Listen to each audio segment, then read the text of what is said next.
أبيض على كل راجل جدع وأبيض على كل راجل مش جدع، عشان كالعادة أنا راجل جدع. الفيديو بتاع النهاردة هيكون بيتكلم عن الإيفنت بتاع ريد بول ميوزك، ولكن المرة دي هيكون مختلف شوية، لأن هيكون المرة دي جايبين أحمد سانتا، وهو رابر وفري ستايلر وكمان أولد سكول. أحمد سانتا برضه حاول يواكب في فترة ما النيو سكول، ولكن إلى حد ما التراكات دي فشلت ورجع تاني للأولد سكول، وقرر إن هو يفضل يستمر فيه، وفعليا قدم حاجات كويسة جدا للأولد سكول. ولكن قبل أي حاجة خلونا نتكلم شوية عن الانترودكشن اللي هم عملوها له، وخلونا من هنا نتطرق لأن احنا نعرف يعني ايه فري ستايلر. اصلا الفري ستايل هو المفروض ان هو فن الارتجال في الراب، ولكن هو فعليا هل ليه القيمه اللي هم بيدوها له دي؟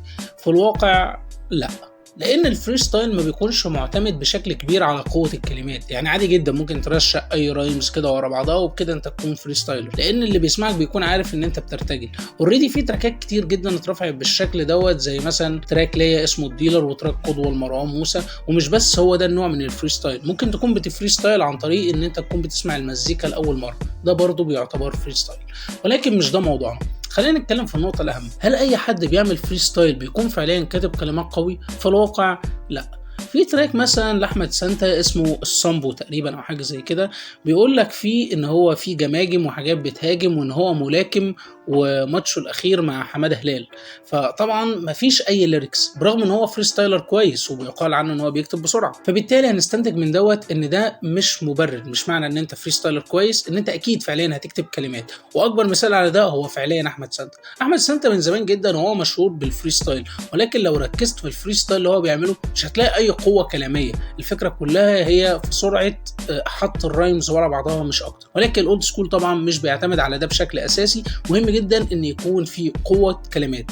احمد سانتا مميز فعليا بالراب سكيلز اللي عنده، بالورد بلايز، وقوه فعليا كتابته من الجانب السكيلز بس، انما من ناحيه الكلمات ذات نفسها ما بلاقيش ده قوي بصراحه، او انا شخصيا ما بحسوش. احمد سانتا ليه سلسله كبيره جدا من التراكات الاولد سكول، البومات، كمان البوم كامل اولد سكول. وكمان احمد سانتا يعتبر اول واحد طلع فعليا اون ترندنج بتراك اولد سكول من الاندر جراوند. ما تقوليش احمد مكي بقى وزاب ذروت والناس دي، لا، الراجل ده من الانتاج البسيط دوت فعليا قدر ان هو يطلع لنا حاجه بسيطه تقدر فعليا انها تكون اون ترندنج، وهو تراك اغنيه اولد سكول جديده. ولكن بعيد عن كل ده خلونا نتكلم عن الايفنت نفسه. احمد سانتا قابل شاب بروديوسر كان تقريبا عارفين بعض او حاجه شبه كده. المهم ان الراجل ده قرروا هما الاثنين اتفقوا ان هما يعملوا تراك اولد سكول، وفعليا عملوا تراك اولد سكول لطيف جدا من ناحيه اهم حاجه، وهي الرايمز بتاعت التراك. بالنسبه لهم طبعا الرايمز كانت كويسه جدا، واحمد سانتا قدم برفورمانس صايعه.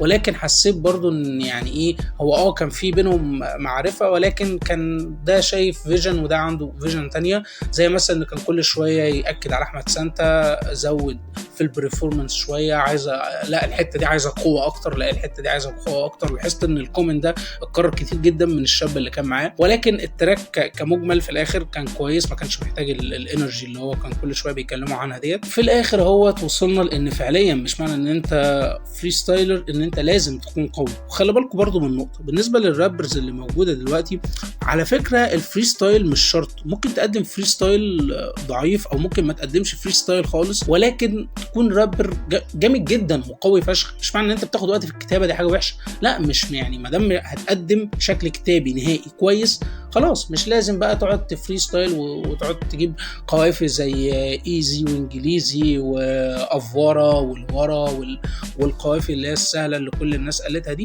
لا، عادي جدا ممكن تجيب قوافي اصعب وتكتب كلمات اقوى، ولكن حتى لو هتاخد وقت. لان انا لاحظت ان هم كان 90% من تلميعهم لاحمد سانتا كان مبني بناء كامل على ده بيكتب بسرعه، ده فري ستايلر. على فكره يا جدعان قسما بالله النقطه دي مش نقطه ايجابيه تماما، بلس ان هم معاهم 8 ساعات، يعني صباح الفل 8 ساعات. ده يعني بروديوسر لو يعني جامد، ساعتين كتير عليه ان هو يعمل بيت. الليريكال لو بطيء ساعتين برضو كتير قوي. هندسه الصوت قول تاخد بقيه الحلقه، فاللي هو 8 ساعات ده كتير جدا. هم ازاي بيتعطلوا في الوقت وبيبقى مفيش وقت؟ انا بصراحه مش فاهم قوي البوينت ديت. ولكن توتالي كده الحدث ده لطيف جدا بصراحه، وانا مبسوط باللي ريد بول بتعمله. والحلقه بتاعت احمد سانتا كانت لطيفه جدا، والتراك كان كويس جدا. اتمنى له طبعا ان هو يكيب توب ويركز اكتر في الاولد سكول وينتج اكتر. وبس كده، بيس اوت.